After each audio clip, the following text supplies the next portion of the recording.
Aujourd'hui, on va se plonger dans un cas clinique assez fascinant. On va suivre pas à pas le parcours d'un adolescent atteint de la maladie de Crohn, à travers plusieurs années de son dossier médical. C'est une histoire qui nous parle de diagnostic, de traitement, de complications et surtout d'une adaptation constante. Alors tout commence ici, en octobre 2021, avec ce chiffre, 5393,9. Ça peut paraître abstrait, mais il faut bien comprendre que c'est un signal d'alarme absolument majeur. C'est un indicateur d'inflammation intestinale qui est plus de 100 fois supérieur à la normale. C'est le point de départ de toute l'histoire. Pour comprendre ce chiffre, il faut savoir ce qu'est la calprotectine fécale. Pensez-y comme un détecteur de fumée pour l'intestin. C'est une protéine libérée quand il y a une inflammation. Plus son niveau est élevé, plus l'incendie est violent. Et là, on peut dire que le détecteur était complètement dans le rouge. On va donc d'abord examiner la situation au moment du diagnostic pour bien comprendre le point de départ de ce parcours médical complexe. En plus de la calprotectine, les médecins, surtout en pédiatrie, utilisent un autre outil essentiel, le score PCDAI. Ce n'est pas juste un chiffre basé sur un test sanguin, non, c'est un indice complet qui prend tout en compte. Les symptômes, les analyses, mais aussi le bien-être général et, point crucial, la croissance de l'enfant. C'est une vision à 360 degrés de l'impact de la maladie. Et là, toutes les pièces du puzzle s'assemblent. On a un garçon de 14 ans dont les premiers symptômes sont apparus en juillet. 3 mois plus tard, le diagnostic tombe, une forme sévère de la maladie de Crohn. Les données sont sans appel. Un score PCDAI de 35, ce qui indique déjà une maladie bien active, et cette calprotectine qui explose littéralement les compteurs. La situation est donc très sérieuse. Face à cette crise, quelle a été la première réponse de l'équipe médicale? On a opté pour l'approche classique, l'artillerie lourde pour éteindre l'incendie, la corticothérapie. Et au début, ça a marché. De façon assez spectaculaire même. En à peine 3 mois, regardez ça. La calprotéine s'effondre, le score PCDAI tombe à 2,5. On parle alors de rémission clinique. On aurait pu croire que la bataille était gagnée, mais ce n'était pas si simple. Parce que cette victoire, elle a eu un prix très élevé. Les corticoïdes sont puissants, mais ils frappent un peu partout dans le corps. On a donc vu apparaître de l'hypertension, ce fameux visage lunaire typique, une cataracte, une hausse du cholestérol. En clair, le traitement qui calmait l'intestin déclenchait d'autres problèmes ailleurs. Et le problème principal, c'est que ça n'a pas duré. Ce graphique, c'est très parlant. Après la belle rémission de janvier, dès le mois de juin, l'inflammation repart de plus belle. La calprotectine remonte en flèche, à 1100. C'était la preuve que ce traitement n'était pas une solution de long terme. On se retrouvait donc face à une impasse. Le premier traitement avait échoué, il était toxique, et la maladie revenait en force. La grande question était donc, maintenant on fait quoi?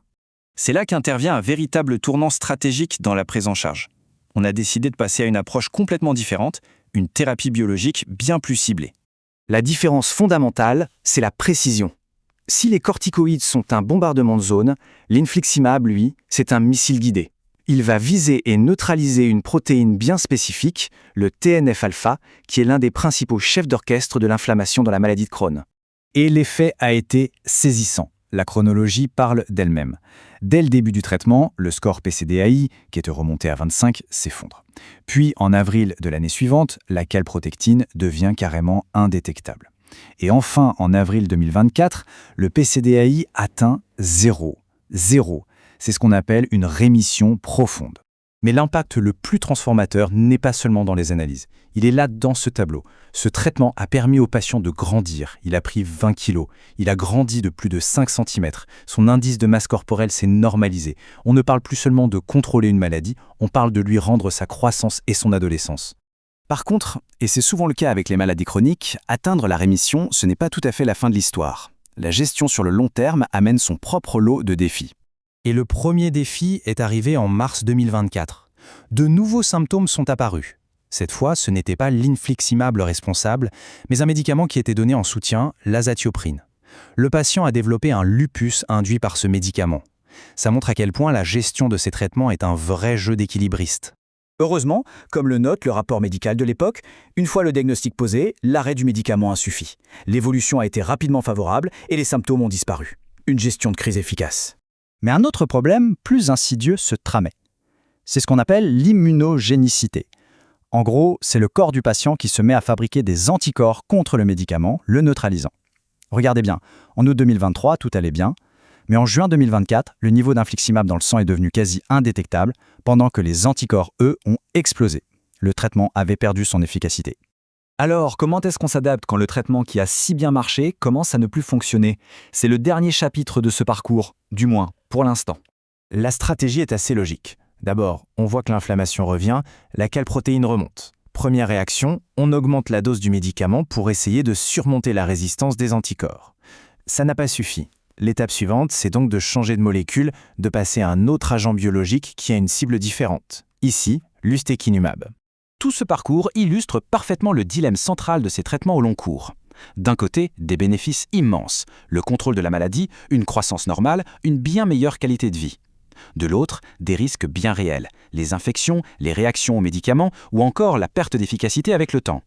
Et c'est finalement la question fondamentale qui se pose en permanence. Comment trouver le juste équilibre entre les bénéfices qui changent une vie et les risques inhérents à ces thérapies puissantes? Il n'y a pas de réponse toute faite, c'est un dialogue constant, une surveillance continue et un parcours qui se réajuste sans cesse. C'est la réalité de la gestion de ces maladies chroniques.